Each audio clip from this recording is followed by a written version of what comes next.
আল্লাহর ওয়ালি কই জুনাইদ চাপা চাপি করিস না, আমাকে চিনবি না স্যার, আমার টাইম শর্ট। জুনাইদ বাগদাদি কয় ধরছি হাতে ছাড়বো না, জানিনি আমি কে।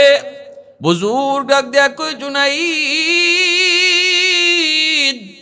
সবার সামনে পরিচয় দেওয়া যায় না, কিছু কিছু পরিচয় গোপনেও দিতে হয়।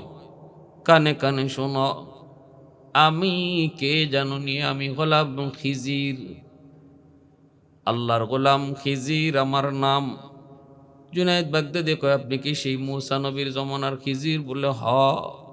সাথে সাথে খিজির আলাইহিস সালামের নাম শোনা মাত্রই জুনাইদ বাগদাদি কাইপা উঠলেন, আপনি তো সেই খিজির যে মুসা নবীরে 3 কথার পরে ফাঁস থেকে খেদাই দিছিলেন। ইয়ামেনের একজন বহুত বড় বুজুর্গ, বহুত বড় একজন ওয়ালি, নাম হলো সুলতান ইবনুল আদিল। সুলতান ইবনু আদিল বহুত বড় আল্লাহর একজন ওয়ালি। ইয়ামেনের পাহাড়ি অঞ্চলে থাকেন, ফ্যামিলি মেম্বার 4 জন, তারা স্বামী স্ত্রী আর ছোট্ট 2টা বাচ্চা থাকেন পাহাড়ি অঞ্চলে। পেশা হলো কাঠ কাটা, কাঠুরিয়া।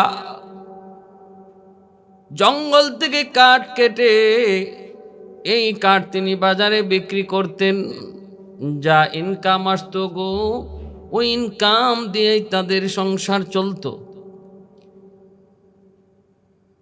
সুলতান ইবনু আদেল স্বামী স্ত্রীর ভিতরে বড় মায়া, মহব্বত, ভালোবাসা, প্রেম। স্বামী স্ত্রীর মধ্যে যখন মহব্বত বেশি থাকে তখন এই সংসারটাই জান্নাতের বাগান হয়। আর যদি ভালোবাসা অন্তরে না থাকে, টাকা পয়সা ক্ষমতা কখনো শান্তি দিতে পারে না। আমরা এই জমিনে এমন বহু দেখেছি, সম্পদের কোনো অভাব নাই, টাকা পয়সার অভাব নাই, ক্ষমতার কোনো অভাব নাই, কিন্তু স্বামীর হাতে স্ত্রী খুন, স্ত্রীর হাতে স্বামী খুন। স্বামী রাত 2টা বাজে ঘরে ফিরে, স্ত্রী রাত 1টা বাজে ঘরে ফিরে। কে কোথায় রাত কাটায়, কার সাথে রাত কাটায় কেউ জানে না। স্বামী কার সাথে গাড়ি নিয়ে বের হয়, স্ত্রী কার সাথে গাড়ি নিয়ে বের হয়, সন্তান কার সাথে ঘোরায়, কোনো খবর নাই। ঘরটা যেন জাহান্নামের টুকরা। এসির অভাব নাই, মকমলের অভাব নাই, টাকা পয়সার অভাব নাই। একটা জিনিসেরই শুধু অভাব, সেটা হলো মহব্বত, সেটা হলো ভালোবাসা, সেটা হলো শান্তি। এজন্যই আল্লাহ পাক টাকা পয়সার বিনিময়ে শান্তি কেনার কোনো সুযোগ, কোনো অপশন আল্লাহ পাক মানুষের হাতে রাখেন নাই রে যুবক। শান্তির অপশন শুধু একমাত্র কার হাতে? আল্লাহ পাকের হাতে। আল্লাহ যারে চান তারে শান্তি দেন, আল্লাহ যারে চান তারে শান্তি দেন না, চান না তারে শান্তি দেন না। যারে চান আল্লাহ তারে শান্তি দেন। এজন্যই বলেছি ওই সুলতান ইবনে আদিল বহুত বড় আল্লাহর ওয়ালি। স্বামী স্ত্রীর ভিতরে মহব্বত, বড় ভালোবাসা। একদিন বিবিকে বলতেছেন, বিবি গো, ও বিবি, এশার নামাজের পর বিবিকে বলতেছেন, বিবি একটু বলো তো আমাকে তুমি কেমন ভালোবাসো? বিবি কয়ে, আমি জানের চেয়েও আপনাকে বেশি ভালোবাসি। প্রয়োজন যদি হয় আপনার জন্য আমার জীবন দিতে আমি দিতে রাজি। স্বামী বলতেছে, বিবি এর প্রমাণ কি? জানের চেয়েও আমার বেশি ভালোবাসো? তাহলে বলো তো, আমার যদি আজ রাত ইন্তেকাল হয়, আমার জানাজা তুমি কিভাবে দিবা? কাফন পরাইবা কি দিয়া? আমি তো কোনো টাকা পয়সা, ব্যাংক ব্যালেন্স তোমার জন্য কিছুই রেখে যেতে পারি নাই। যদি আল্লাহ না করুক আজ আমার মৃত্যু হয়, ইন্তেকাল হয়, আমার কাফন কিভাবে দিবা? বিবি তখন বলে, স্বামী গো, এমন কথা কয় না, আল্লাহ যেন আপনার আগে আমাকে নিয়ে নেয়। যদি এমন হয়, আল্লাহ না করুক, যদি এমন হয় কাফনের কি প্রয়োজন, আমি আমার শাড়ি দিয়া কাপড় দিয়া আপনারে কাফন দিব। আমার কাপড়টাই হবে আপনার কাফনের কাপড়, বাজারের কাপড়ের প্রয়োজন নাই। এই কথা বলতেই স্বামী কই, বিবি গো, বুঝেছি আমার প্রতি তোমার মহব্বত, তোমার ভালোবাসা অধিক, বুঝ হয়ে গেছে আমার। কিন্তু শোনো গো বিবি, তোমার কাপড়ের প্রয়োজন নাই। আমার যদি মরণ হয়, আমার জুব্বা দিয়েই তুমি কাফন পরায় দিও। জুব্বাটা উপরে নিয়া মাথার দিকে তুমি জুব্বাটার উপর দিয়ে বাঁধিয়ে দিও। পায়ের দিকটা যদিও খোলা থাকে, এই খোলা জায়গাটা গাছের কাপ লতা পাতা দিয়ে ডেকে দিও। প্রয়োজন নাই, অন্য কোনো কাপড়ের প্রয়োজন নাই, আমার জুব্বাটাই হয়ে যাবে কাফন। পায়ের দিকটা যদি কভার না দে, গাছের লতা পাতা লতা পাতা আর দিয়েই তুমি আমার পায়ের নিচটা কভার দিও। ভাইরা, বন্ধুরা, যুবক, এই কথাটা তিনি বললেন। বলার পর আল্লাহর কি হুকুম, আল্লাহর কি মর্জি, এই রাত্রি ওনার ইন্তেকাল হয়ে গেল। কারণ মরণ কার কখন কোন হালতে কোন অবস্থায় হবে কেউ জানে না। আল্লাহ পাক রব্বুল আলামিন কার মরণ কোথায় লিখে রেখেছেন, সেটা কি ঘরে নাকি ঘরের বাইরে, বিবি বাচ্চার কাছে নাকি গাড়িতে, যৌবনে না বৃদ্ধ বয়সে না বাল্যকালে, কেউ জানে না মরণ কার কখন কোন হালতে আসে। তবে আল্লাহ ওয়ালারা ওরা অনেকটাই টের পেয়ে যান, অনেকটাই বুঝে ফেলেন যে তাদের মৃত্যুর কাল, মৃত্যুর সময় ঘনিয়ে এসেছে। আমার উস্তাদ মালিবাগ মাদ্রাসায় যখন পড়ালেখা করি, দারুল হাদিস বুখারী জিলদে সানি যার কাছে পড়ছি, আমাদের শাইখে সানি আল্লাহর বলি, এশার নামাজ পড়ে আমাদেরকে বুখারী পড়াইছেন।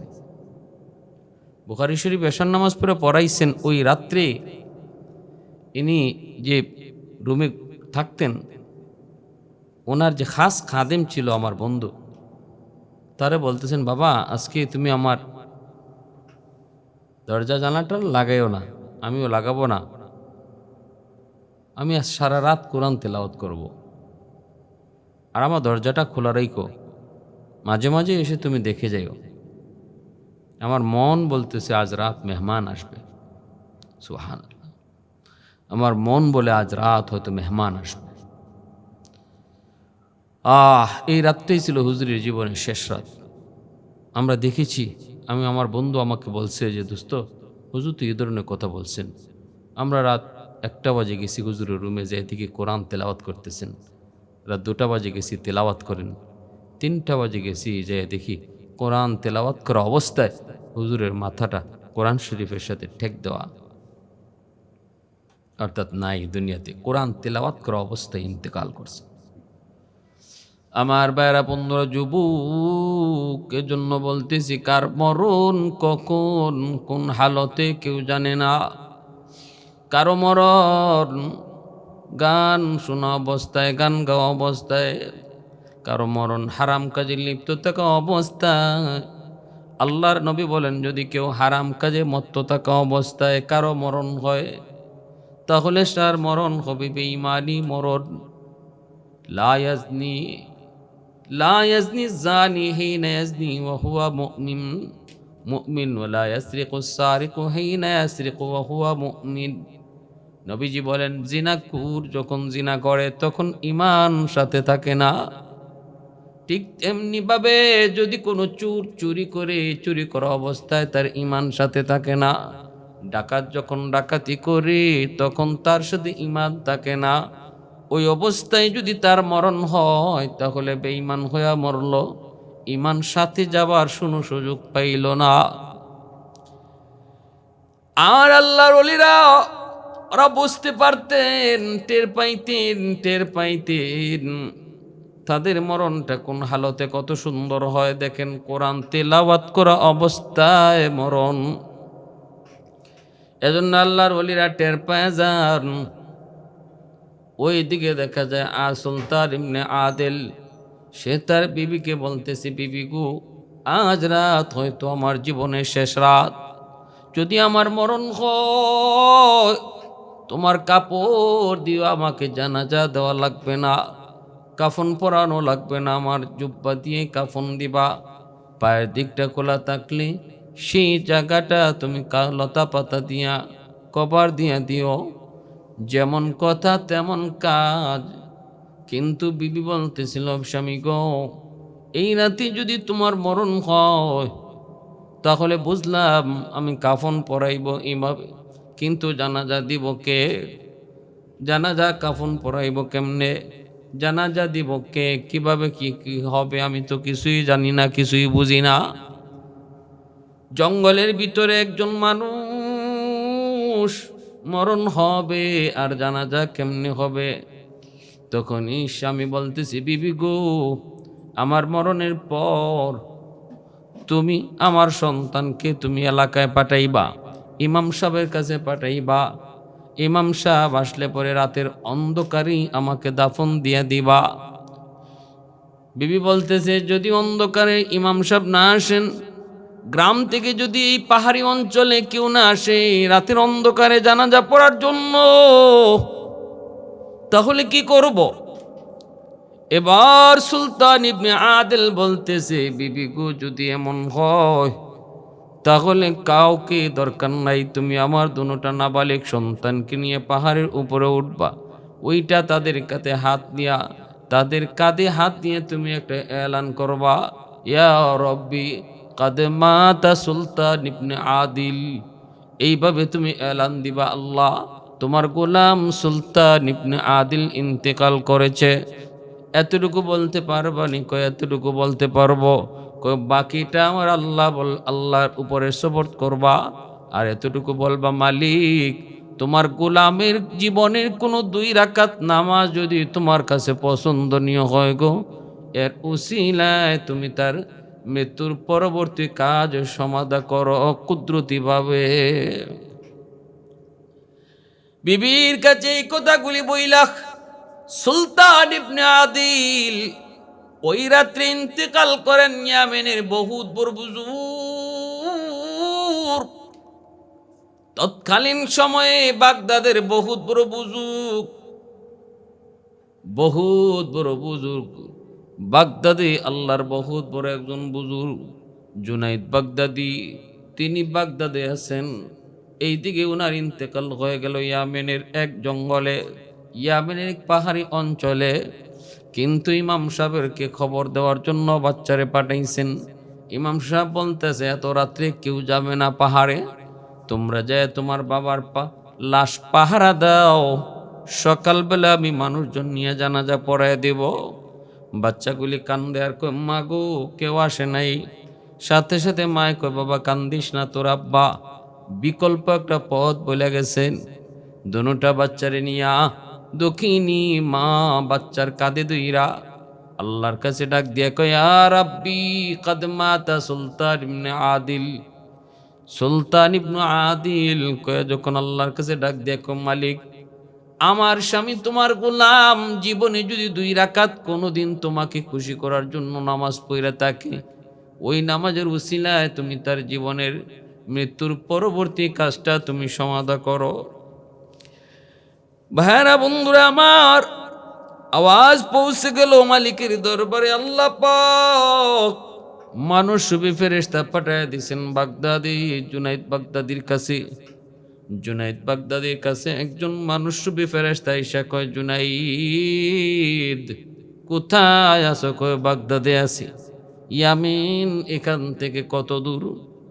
কয়, 2500 দূর। 2500 মাইল দূর।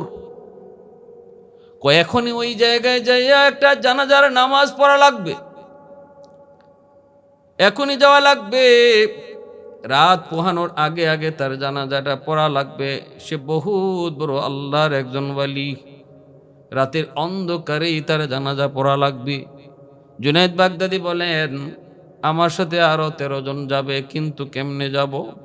শর্ট রাস্তা মালিকের কাছ থেকে বইলা দেন, যেন অল্প সময়ে আমি 2500 মাইল পাড়ি দিতে পারি, এমন কোন রাস্তা আছে? ফেরেশতা আল্লাহর কাছ থেকে জানিয়ে দেয়, ও জুনাইদ, মাটি ছিটায় দিলাম। এই মাটিটা হলো যেই লোক মারা গেল, যে আল্লাহর ওলি ইয়ামেনে, তার কবরটা যেখানে হবে ওই জায়গার মাটিটা এখানে তোমার সামনে ছিটায় দেওয়া হয়েছে।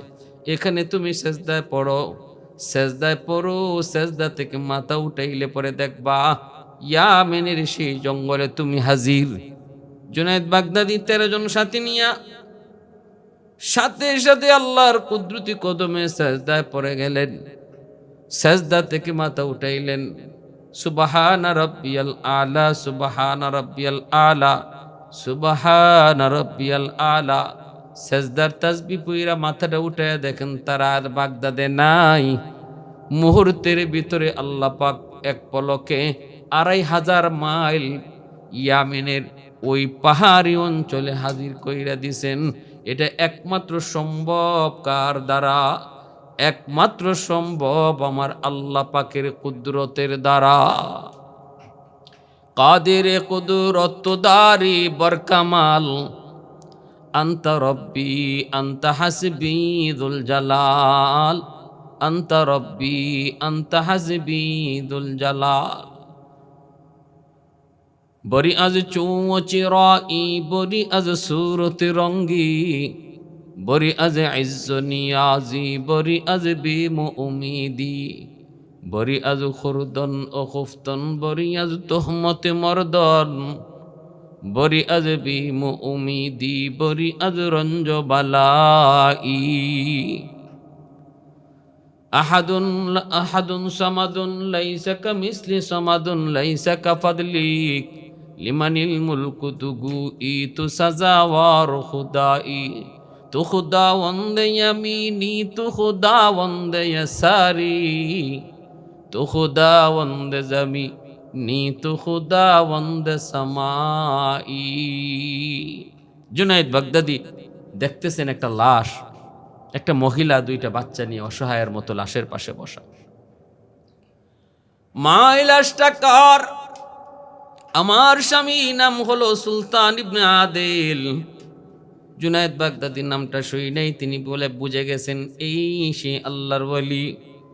জুনায়েদ বাগদাদি কয়, মা গো, টেনশন করো না, আমার আল্লাহ পাক আমাকে পাঠাইছে তোমার স্বামীর জানাজার সকল ব্যবস্থা করার জন্য। জুনায়েদ বাগদাদি বলতেছে, কাপড়ের ব্যবস্থা কেমনে করেছ? মহিলায় কই, হুজুর, আমার স্বামীর জুব্বা দিয়েই আমি কাপড়ের ব্যবস্থা করেছি। পায়ের দিকটা সম্ভব হয় নাই, কাপড় লতা পাতা দিয়ে ডাকছি। জুনায়েদ বাগদাদি কয়, না গো, এই যে নেও আমার মাথার জুব্বার কাপড় দিয়ে তার জানাজা, তার কাফন পড়াও।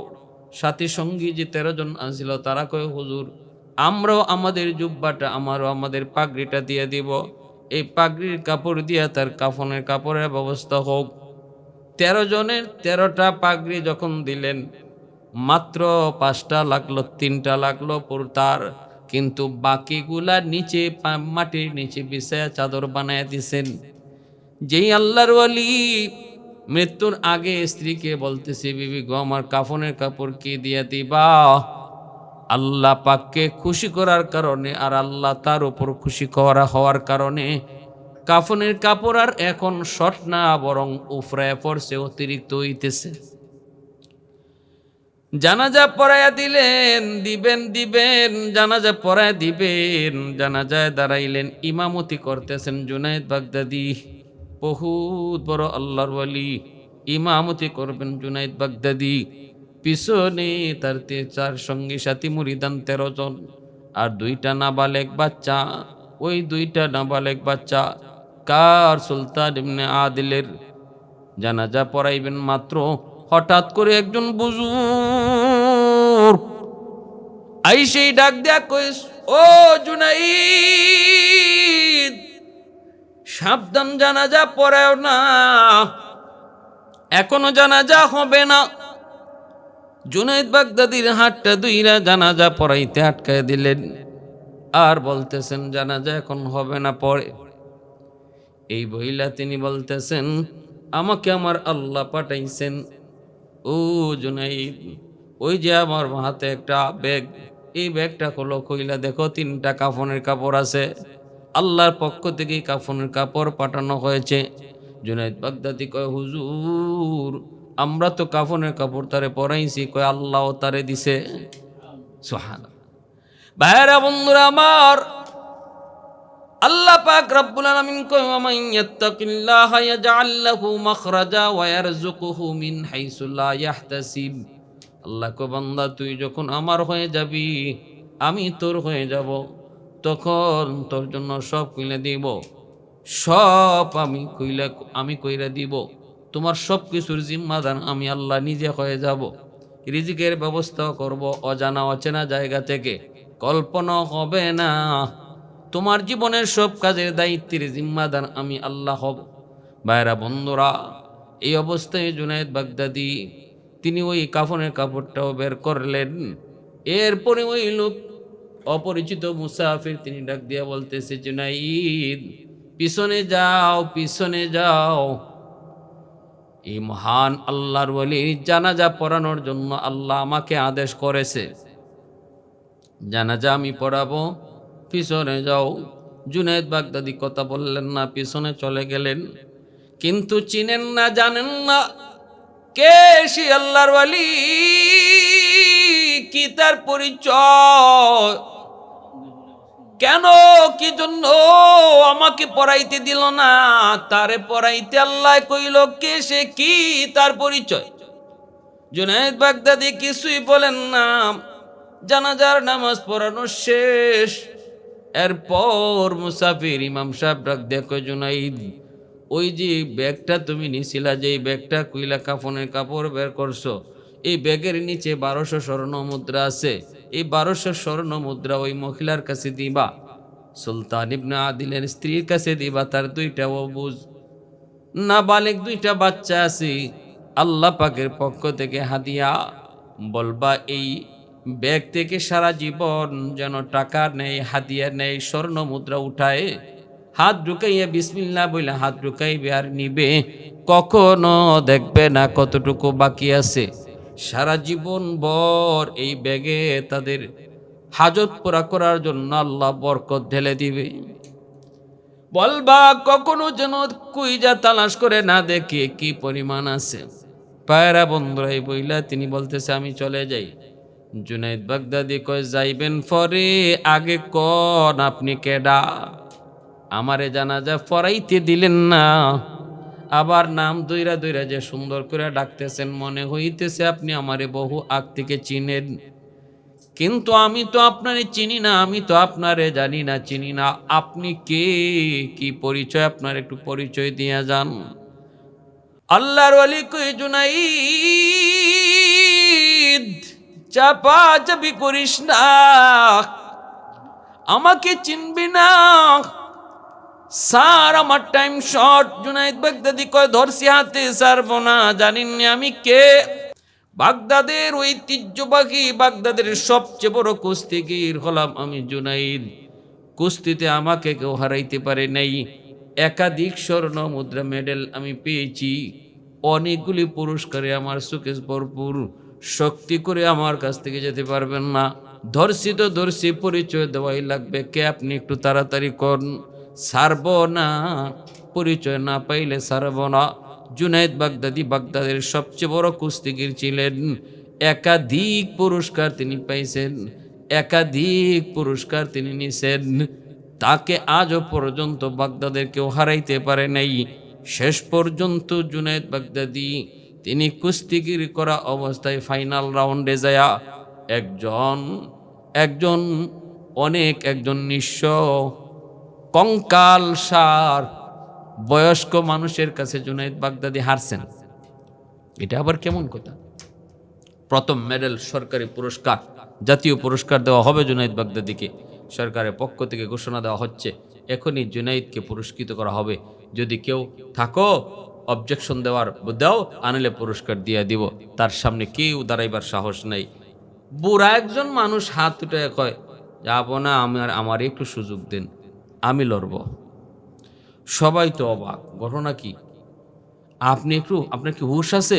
জুনাইদ বাগদাদির সাথে আপনি লড়বেন? নিজের শরীরের ফায় চাইছেননি? নিজের শরীরের ফায় তাকাইছেননি? নিজের শক্তির দিকে খেয়াল করছেননি? মইরা যদি যান আমরা কিন্তু রিস্ক নিব না। বুড়া মানুষটা কয়, কোনো অসুবিধা নেই, কারো কোনো রিস্ক নিতে হইব না। লিখিত যদি কোনো কিছু দিতে হয় দাও, আমি আমার জীবনের জন্য আমি রিস্ক নিলাম। এই বইলা হাজারো হাজার মানুষের সামনে জুনাইদ বাগদাদি, সে যে জাতীয় বীর, তার সামনে কুস্তিতে লড়ার জন্য একজন বয়স্ক মানুষ কঙ্কালসার গায়ে শক্তি নিয়ে হাজির হয়ে গেছে। সবাই তো অবাক। ওই অবস্থায় পুরা মানুষটায় যায় জুনাইদ বাগদাদিরে কয়, জুনাইদ, অবাক হইতেছ আমাকে দেইকা, আমি কোন সাহসে তোমার সামনে দাঁড়াইলাম? কিন্তু জুনাইদ শোনো, তুমি আমাকে চিনো না, আমি তোমাকে ভালো করে চিনি। তবে আমার পরিচয় যদি দেই, আমাকেও তুমি ভালো করে চিনবা। কে আপনি? কয়, আমি পরে বলতেছি আমি কি। এর আগে আমার অবস্থাটা তোমারে শোনাই। আজ 3 দিন হয়ে যায়, আমার পরিবারে খানা নাই, আমার বাচ্চাগুলো অসহায়, ঘরে খানা নাই। জুনাইদ, আমি কারো কাছে ভিক্ষা চাইতে পারি না, কারো কাছে সাহায্য চাইতে পারি না, সৎকাও খাইতে পারি না, কারণ আমি নবীর বংশের মানুষ। এজন্য কারো কাছে হাতও পাততে পারি না, আমার বংশ হলো নবীর বংশ।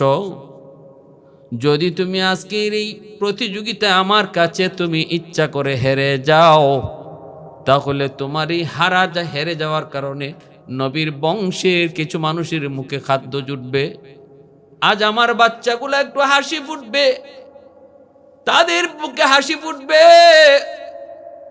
পেটের ক্ষুধায় অস্থির। হয়তো তোমার ইজ্জত যাবে, সম্মান যাবে, কিন্তু নবীর বংশের ইজ্জত বাড়বে।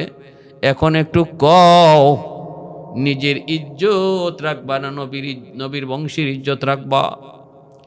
জুনাইদ বাগদাদি কই, আপনি আর বলতে হবে না গো, আর আমাকে শুনাইতে হবে না।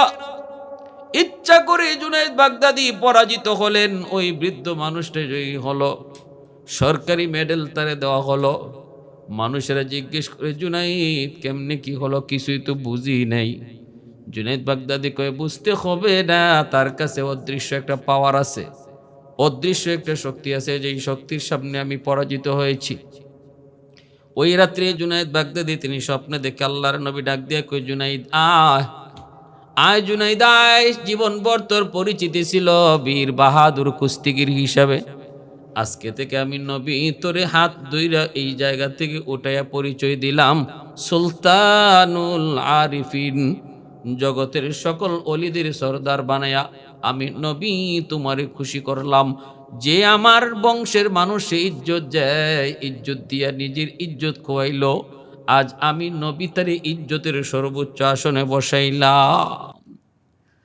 والليل مغي زلف محمد كترنم والشمس برخسار أحمد كترنم والفجر مغي صبح رسالت کی بشارات والعصر مغي دور نبوت کی بشارات ہر پھول مغي روی مدینہ کا تبسم शाखों की लचक में बेकदा का तकल्लुम यासीन से मौला ने कभी उनको पुकारा हमीम कभी और कभी तौसीन इशारा हमीम कभी और कभी तौसीन इशारा। এই জুনাইদ বাগদাদি বলতেছে, কে আপনি? আপনাকে ছাড়বো না, জানেন আমি কে? আমার অতীতের ইতিহাস হলো আমি কুস্তিগির বীর বাহাদুর, আমার সামনে কেউ শক্তি দিতে পারে নাই। দর্শি তো দর্শি, পরিচয় দিয়া যান, কে আপনি?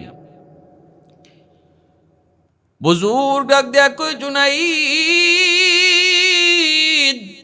সবার সামনে পরিচয় দেওয়া যায় না, কিছু কিছু পরিচয় গোপনেও দিতে হয়। কানে কানে শোনো। আমি কে জানুনি, আমি গোলাম খিজির, আল্লাহর গোলাম খিজির আমার নাম। জুনায়েদ বাগদাদি কয়, আপনি কি সেই মূসা নবীর জমানার খিজির? বলে হ। সাথে সাথে খিজির আলাইহিস সালামের নাম শোনা মাত্রই জুনায়েদ বাগদাদি কাইপা উঠলেন, আপনি তো সেই খিজির যে মূসা নবীরে 3 কথার পরে ফাঁস থেকে খেদাই দিছিলেন। আপনি এত রাগী, আপনি এত গুসা, আপনার আমি সেই জায়গায় আপনার সাথে বেয়াদবি করে ফেলছি হুজুর, আপনার যে রাগ, আপনার যে গুসা, আগে নবীরও আপনি সাইড দিছেন না, আপনি সারাই দিছেন, কুছেন জানগা, আপনার আমার ভয় লাগতেছে হুজুর, আমি বেয়াদবি করলাম।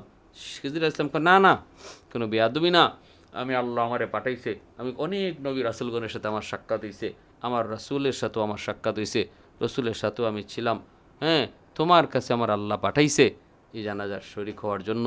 সে বহুত বড় একজন বুজুর্গ। তখনই ওই জুনায়েদ বাগদাদি বলতেছে, আচ্ছা হুজুর, এই মাত্র কয়জন? আমরা 13 জন, আপনি জানাজার মধ্যে এত উঁচু উঁচু আওয়াজে তাকবীর দিলেন কেন?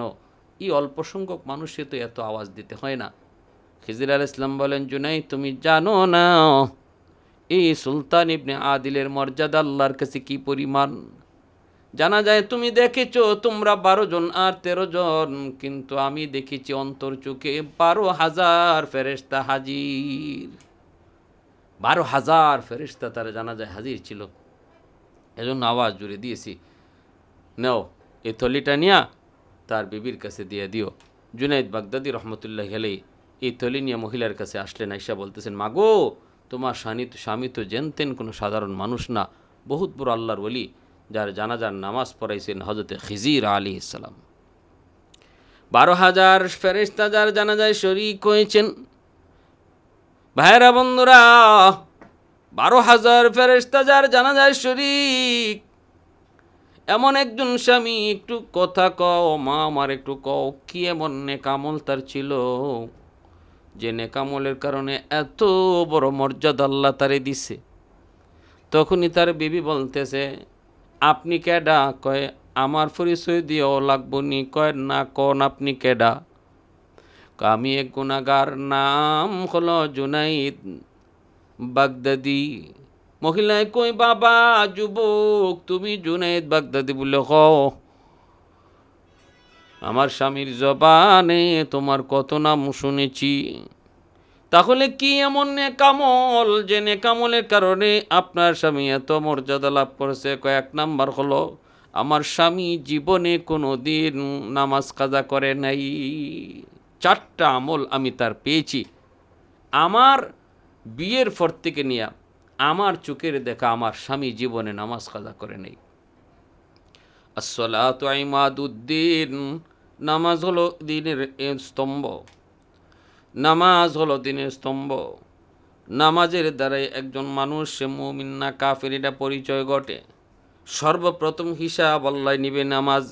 আউয়ালু মা ইউহাসাবু বিহিল আবদু ইয়াউমাল কিয়ামাতি সলাতু। আল্লাহ পাক রব্বুল আলামিন কিয়ামতের ময়দানে মানুষের প্রথম হিসাব কিতাব শুরু করবেন নামাজ দিয়া।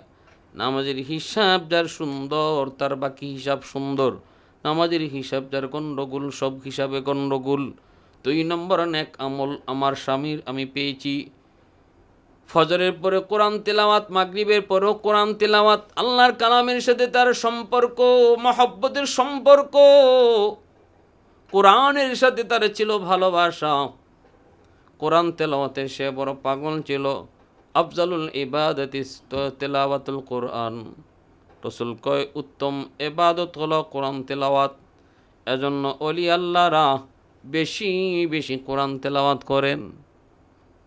ওই যে বললাম, আমার উস্তাদ মালিবাগ মাদ্রাসার শেখে সানি যে রাত্রে ইন্তেকাল করছেন, ওই রাত্রে কোরআন তেলাওয়াত করা অবস্থায় তার জান কবজ হয়েছিল। কোরআনের সাথে সম্পর্ক। 3 নাম্বার বিবি সাহেব বলতেছে, আমার স্বামীর তৃতীয় নেক আমলটা আমার যা চোখে পড়ে সেটা হলো, আমার স্বামী জীবনে আমার চোখের দেখা কোনো দিন তাহাজ্জুদের নামাজ তরক করে নাই। গভীর রাতে তাহাজ্জুদের টাইম, এই তাহাজ্জুদের সময় শুধু নামাজ পড়তো না, আমি দেখতাম নামাজ পড়ে সে কার সাথেই বিড়বিড় করে কথা কইতো। আমি মাঝে মাঝে লাইট জ্বালায় কই, ডাক লইতাম, তুমি কার সাথে কথা কও? আমি ভাবতাম কার সাথে কান্না জানি প্রেমের আলাপ করে।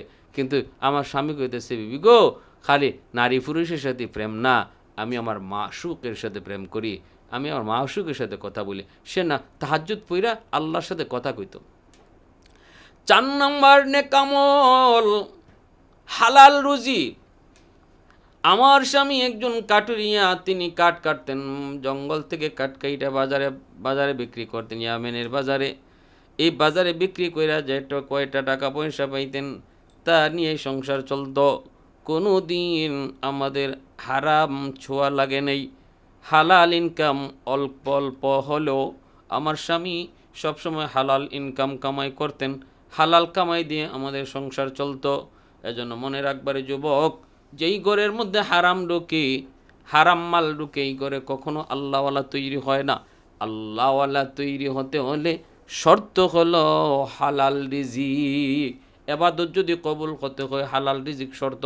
নামাজ কবুল, কোরআন তেলাওয়াত কবুল, জিকির আজকার কবুল। কখন কয় যখন রিজিক হালাল হবে। হালাল রিজিক যদি না হয় তাহলে এবাদত কবুল হয় না। এই 4টা এবাদত আমল ছিল ওই আল্লাহর ওলির, সুলতান ইবনে আদিল, যিনি জুনাইদ বাগদাদি রহমতুল্লাহ আলাইহির জমানার একজন বহুত বড় ওলি, যার বাড়ি ছিল ইয়ামেন। তফসিরে কিতাবের ভিতরে এটা আনছেন। এই ঘটনাটা কেন আনছেন? যে আল্লাহ যখন তার কোনো বান্দার, আল্লাহকে যখন কেউ খুশি করে আর আল্লাহ তার উপরে খুশি হইলে তার জীবনের সকল ঘাটে যে আল্লাহই তার সাহায্যকারী, আল্লাহই যে তার সব কিছু ব্যবস্থাকারী, এর একটা উত্তম দৃষ্টান্ত তফসিরি কিতাবে এই ঘটনা দ্বারা উল্লেখ করছেন। এজন্য আসুন আমরা আমাদের প্রত্যেকের জীবনের সব ঘাটে যদি আল্লাহ সাহায্য চাই, তাহলে খুশি রাখতে হবে মেম্বারকে, চেয়ারম্যানকে, এমপিকে না, খুশি রাখতে হবে মালিককে। আল্লাহকে যদি খুশি রাখি, সব ঘাটে আল্লাহই আমার সাহায্যকারী হবে।